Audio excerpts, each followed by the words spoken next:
Jean Piaget, the great developmental psychologist, he called the last stage of adolescence the messianic period, the messianic stage. Now, most people don't talk much about that, I think, because they don't know what to make of Piaget's claim, but he was a real genius, Jean Piaget. And he said, you know, when you're making that transition from the group identity that you're chasing as a teenager to becoming an individual, and that's not a journey everyone takes because lots of people just get lost in group identity, you're going to be looking for a pathway that's essentially heroic. And what that pathway should be is that you identify with your culture deeply, you are socialized deeply into the traditions of your culture, but you're also capable of transcending it. You know, so then you become a culture creator as well as a disciplined member of culture. But young people need to be offered something like a vision of destiny in order to catalyze their identity. And we're very, very bad at that, except on the ideological front. So the woke types come along and say, you know, the planet's a virgin, the great father's a tyrant, you could be a hero if you just stood up to that. And the kids think, well, I'd like to do something important with my life. And so they're just caught into that immediately.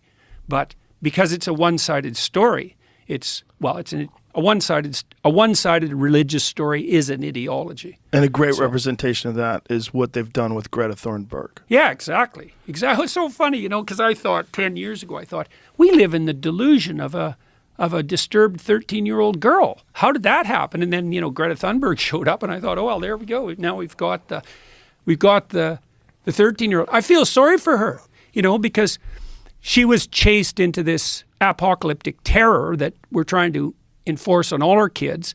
And then you think about her position, you know, so now she's all afraid and her mother's facilitating that like mad. And then, you know, she announces her fear, her neurotic fear, essentially. It's driven by negative emotion. And, you know, Macron says to her, oh my God, Greta, you're absolutely right, and bows. It's like, what the hell's a girl to think?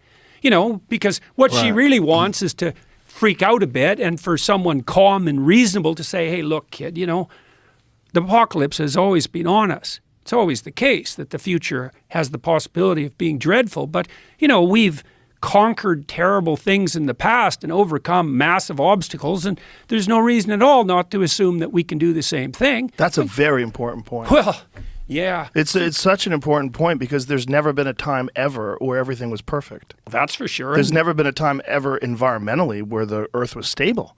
No. If you go, I mean, stable, you know, currently you can kind of like guess what the weather's going to be.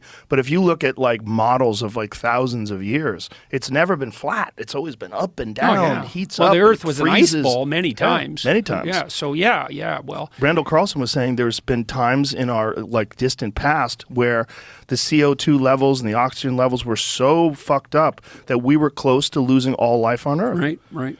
And then this can happen. See, the antithesis to that is to believe in something like the intrinsic paradisal stability of well-balanced Mother Nature. Right. It's like, yeah, a bit, but no, not really.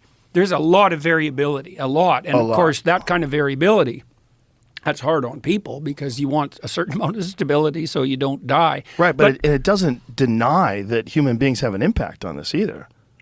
No. Well, this is why I really respect Bjorn Lomborg, you know, because Lomborg's hard to grasp because he forces you to think complexly. You know, he says, well, we don't have one problem, carbon dioxide, which is, you know, I don't even think it's clear that carbon dioxide is actually a problem, but we can leave that aside. That'll get me in trouble with the College of Psychologists again.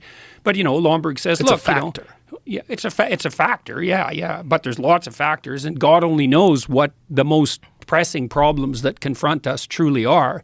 When I wandered through the ecological sustainability literature about 10 years ago, and, you know, I concluded a couple of things. One was that the best way forward to a sustainable planet is to make everyone who's poor rich as fast as you possibly can. And that's Lomborg's position, not to put limits to growth on, because it turns out if you get people above about $5,000 a year in average GDP, they start taking a long-term view of the future instead of scrabbling around in the dirt trying to get lunch, you know, and you're going to burn everything up around you to stay alive if you have to. Right. But if you got a bit of wealth and now you can think over, you know, maybe a 20-year period, which is quite the damn luxury, then you actually start being concerned about, the quality, the aesthetic quality of the local environment. And so I was so excited when I found that data, because I thought, oh, this is so cool. It means that we could have our cake and eat it too. We could work really hard to provide cheap, reliable energy, at the lowest cost possible to the widest number of people worldwide. And the emergent consequence of that would be the whole planet would clean itself up.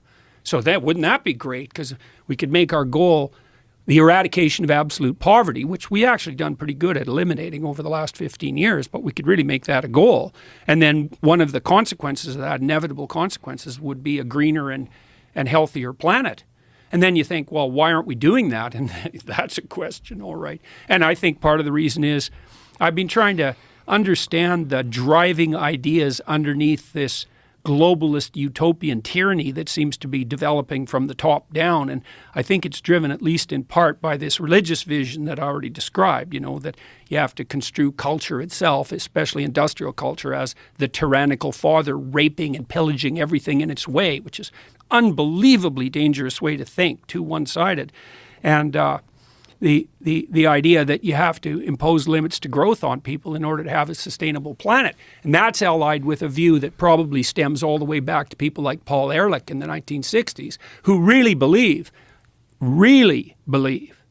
truly, that maybe the planet should only have 500 million people on it, or 1 billion, in relative poverty, or 2 billion barely scraping by, because otherwise they're going to be wrecking everything, and controlled by some top-down authority that makes bloody well sure that no one's consuming too much.